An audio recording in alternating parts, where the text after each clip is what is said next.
समाज में महिलाओं को देवी का दर्जा प्राप्त है, उसी समाज में कई महिलाएं आज भी नारकीय जीवन जीने को मजबूर हैं। समाज के कुछ ठेकेदार अंधविश्वास को परंपरा का चोला पहनाकर महिलाओं का शोषण कर रहे हैं। राष्ट्रपति के दत्तक पुत्र माने जाने वाले पंडो जनजाति की एक परंपरा जो महिलाओं के लिए किसी अभिशाप से कम नहीं है।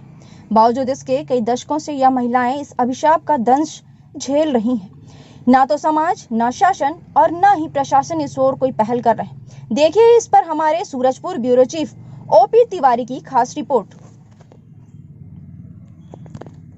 वियो राष्ट्रपति के दत्तक पुत्र कहे जाने वाले पंडो जनजाति में एक अनोखी परंपरा है। इनके मकानों में सामान्यतः 2 दरवाजे होते हैं। एक दरवाजे का उपयोग प्रतिदिन सामान्य कार्यों के लिए किया जाता है, जबकि दूसरे दरवाजे का उपयोग घर की युवा लड़कियां और महिलाएं करती हैं, वह भी तब जब वे बच्चे को जन्म देने वाली रहती हैं या उनका पीरियड हुआ रहता है। इस दौरान इन महिला और बच्चियों को किसी भी से मिलने की इजाजत नहीं होती और साथ ही वह घर के किसी भी काम में हाथ नहीं बटा सकती हैं, यहाँ तक कि वह सर उठाकर चलने की भी इजाजत नहीं होती। इसके पीछे पिता यह है कि जब वे पीरियड में रहती हैं या बच्चे को जन्म देने वाली रहती हैं, तब वह अपवित्र रहती हैं और अगर ऐसी स्थिति में वह किसी भी सामान को छूती हैं तो वह अपवित्र हो जाएगा और उनके देवी देवता नाराज हो जाएंगे। इनकी यह परंपरा पिछले कई दशकों से चली आ रही है। अब स्थिति यह है कि यह महिलाएं भी इस परंपरा को पूरी तरह से अपना चुकी हैं और इसे ना बदलने की वकालत कर रही हैं। बाइट इंद्रेशोबाई पंडो महिला, बाइट त्यासोबाई पंडो महिला।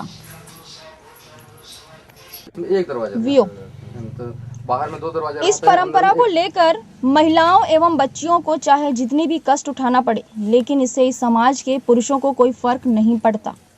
कहते हैं कि इस परंपरा को नहीं बदलेंगे। उनके अनुसार यदि कोई भी गांव का आदमी इस परंपरा को बदलने का प्रयास करता है तो उसके देवी देवता नाराज हो जाते हैं और उसके परिवार के सभी व्यक्ति बीमार पड़ जाते हैं और बेहोश हो जाते हैं। पांडव जनजाति की इस कुरीति को लेकर समाज सेविकाओं ने भी पहल की थी, लेकिन उनका भी यह मानना है कि यह अपने रीति रिवाजों को लेकर इतने दिन होते हैं कि यह हमारी बात समझने को तैयार ही नहीं है और इन्हें समझाना बहुत मुश्किल होता है। वह जिले के कलेक्टर का यह मानना है कि यह जनजाति अपने परंपराओं को लेकर काफी कट्टर होते हैं। इनकी इस परंपरा को तत्काल समाप्त नहीं किया जा सकता। शासन के द्वारा लगातार जन जागरूकता अभियान चलाया जा रहा है ताकि धीरे धीरे इनको इस चुनौती के बारे में समझाया जा सके, ताकि इन महिलाओं को इस ग्रुप से निजात मिल सके। बाइट ज्योति कुशवाहा, शिक्षिका और समाज सेविका। Bite Gaurav Kumar, collector Surajpur.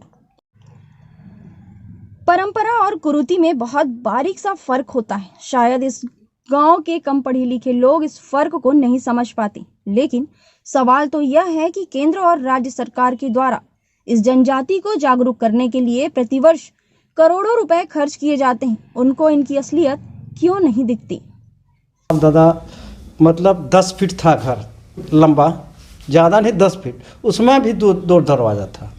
उसमें बीच में घेरावा लगा देते थे। हैं पूर्वज ने क्या किया कि उस महिला का पानी नहीं भरवाते हैं, ना काम नहीं करवाते हैं। 6 दिन मासिक हो जाता है तो सर हैं 6 दिन तक। जैसे बच्चा हो गया 1 महीना उसको, और उसमें क्या करेंगे 1 महीना अलग उसको थाली दे देंगे, वहीं ना उसका लकड़ी ले जाएंगे ना उसका जलावन भी कुछ नहीं ले जाएंगे। तो खुद अपना खाना बना? हाँ नहीं, खाना इधर से देते हैं, पानी गर्म करके खाना भी इधर से देते हैं। वो नहीं बनाता है ना, घर में धुआं नहीं लगाने देते हैं उसको खाना बनाने के लिए। इसके पीछे की मान्यता क्या आप लोगों की? जैसे वो ही हम लोग को पूर्वज में मानते हैं ना, देवभूत, उसी के चक्कर में उन लोग को छुआछूत करते हैं।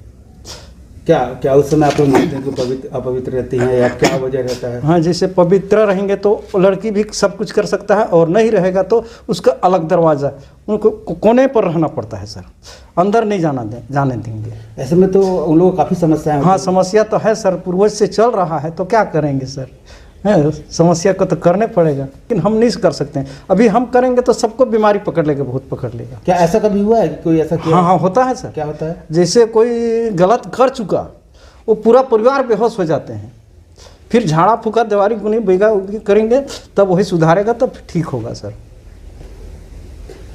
मतलब उस पीरियड के दौरान यहाँ मतलब जो महिलाएं हैं और बच्चियाँ जो वो पूजा घर में नहीं जाती हैं और उनका अलग से दरवाज़ा रहता है, उस दरवाजे से निकलती हैं बाहर और मतलब पूर्ण रूप से अलग ही रहती हैं सबसे। खान पान में भी कोई वो उनका वो नहीं रहता है। बस यही है परंपरा, लेकिन मेरे हिसाब से तो ये गलत है, क्योंकि ये तो जस्ट बायोलॉजिकल रिदम है और इतना इसको नहीं मानना चाहिए। और ये मतलब विज्ञान के हिसाब से चलना चाहिए प्रचलित। भाई आजकल कितनी सारी वो हैं, तो इसको मतलब अच्छे से समझ के साथ एक तो इसको दूर करना चाहिए, एक कुरीति को। गलत है, इसको जागरूकता से हटाना चाहिए। किए हैं महिलाओं के साथ बात, लेकिन इनका वो जो है बहुत तगड़ा है, इसके ऊपर अपन कुछ नहीं कर पाए। इनकी जो मतलब अपने उस पे ही लोग जो मन बना लिए हैं, तो हाँ ये सही है तो है, इस टाइप से है। सरकार को पहल करना चाहिए, ताकि भाई बच्चियां भी हैं, काफ़ी कष्ट में रहती हैं, माताएं भी हैं, सबको कष्ट तो होता ही है। तो इसको हटाने के लिए करना चाहिए प्रयास। हम लोग भी प्रयास करने का प्रयास किए इसको करने का, लेकिन हम लोग उतना हद तक, कुछ हद तक सफलता, बच्चों को तो बोले लेकिन सफलता फिर भी नहीं मिली है। 2 दरवाज़ा, एक महिला के लिए, एक पुरुष के लिए। एक महिला के लिए है जो जिसे मासिक रहते हैं, जिसे बच्चा उच्चा होता है, उसके लिए है।